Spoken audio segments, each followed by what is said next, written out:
بسم اللہ الرحمن الرحیم۔ مرزا جہلمی نے دیوبندی، بریلوی، اہل حدیث تمام مکاتب فکر پر یہ فتویٰ لگایا ہے کہ ان کی نماز سنت کے مطابق نہیں۔ پہلے ہم آپ کو اس کا یہ فتویٰ سنائیں گے، پھر اس کے بعد ہم مرزے کو ایسی لاجواب پھکی دیں گے کہ مرزے کی نسلیں یاد رکھیں گی۔ پاکستان میں بھی جو اہل حدیث مکتب فکر کے لوگ ہیں وہ نماز کافی حد تک بہتر پڑھتے ہیں۔ ویسے تو ان کے اندر بھی اب کافی زیادہ حنفیوں کو دیکھا دیکھی بیماری آ گئی، یعنی میں نے ان 14-15 سالوں میں بڑی ان کے اندر ویریشن دیکھی ہے۔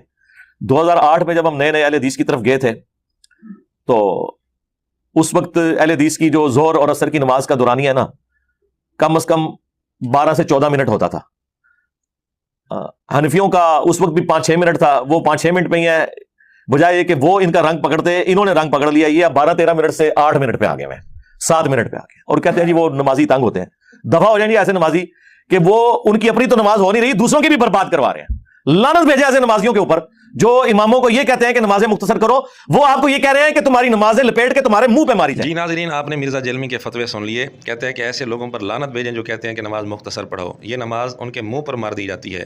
اور حدیث میں چونکہ امام کو حکم دیا گیا ہے کہ ہلکی نماز پڑھائے، تو اس کے لیے بھی مرزا جہلمی نے معیار بتایا ہے کہ ہلکی نماز کتنی ہوگی، اس میں قرات کتنی ہونی چاہیے، وہ بھی آپ مرزے کی زبان سے سن لیں۔ یہی بابا آپ کو جوتیوں والی جگہ کے اوپر، پالیٹکس کے اوپر آدھا گھنٹہ تقریر کرتے ہوئے نظر آئے گا، جو مسجد میں جا کے کہے گا جی ذرا ہلکی نماز پڑھائیں جی، سنت ہے۔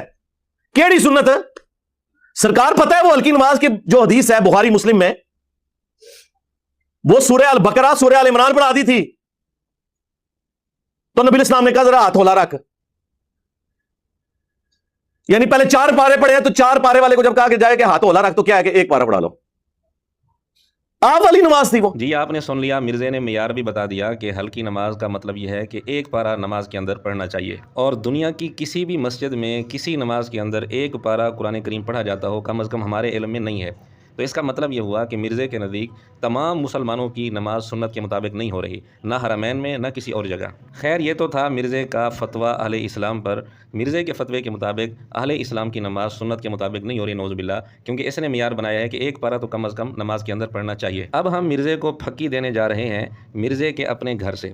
مرزا خود اپنی نماز کے متعلق کیا کہتے ہیں، اپنی ہر نماز کی پہلی رکعت میں مرزا کتنی تلاوت کرتا ہے، وہ آپ مرزے کی زبان سے سن لیں۔ تو میں نے پھر اس وظیفے کو ہمیشہ حرز جان بنا کے رکھا ہے۔ میں ہمیشہ کوشش کرتا ہوں کہ میں اپنی ہر نماز کی پہلی رکعت میں یہ سورہ فاتحہ کے بعد پڑھوں، سبحان ربک رب العزت عما یصفون وسلام علی المرسلین والحمد للہ رب العالمین۔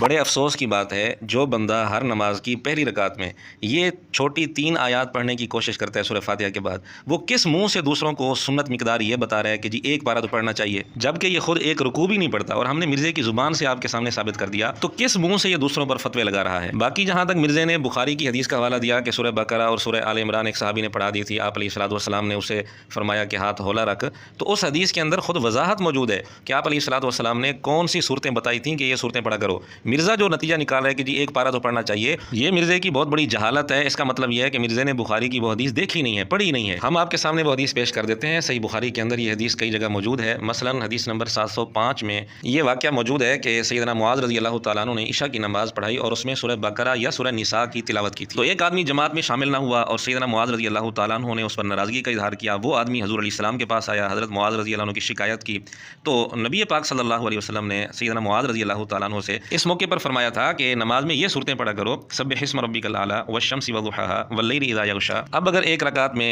سورت پڑھی جائے سبح اسم ربک الاعلی اور دوسری رکعت میں سورت پڑھی جائے والشمس وضحاها، تو یہ 1 پارہ تو کیا 1 پاؤ بھی نہیں بنتا، آدھا پاؤ بھی نہیں بنتا، اور مرزا اس سے نتیجہ نکال رہا ہے کہ جی کم از کم 1 پارہ تو پڑھنا چاہیے، اور یہ نتیجہ بھی مرزا دوسروں پر فتویٰ لگانے کے لیے نکال رہا ہے۔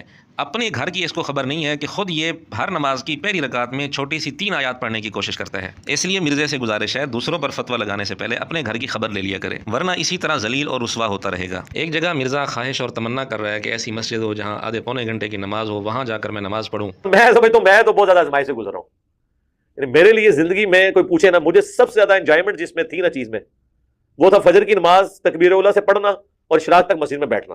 سنت بھی ہے، لیکن اب کئی سال گزر چکے ہیں، میرے لیے سیکورٹی ایشوز ہیں، میں آج بھی اس چیز کو بڑا مس کرتا ہوں۔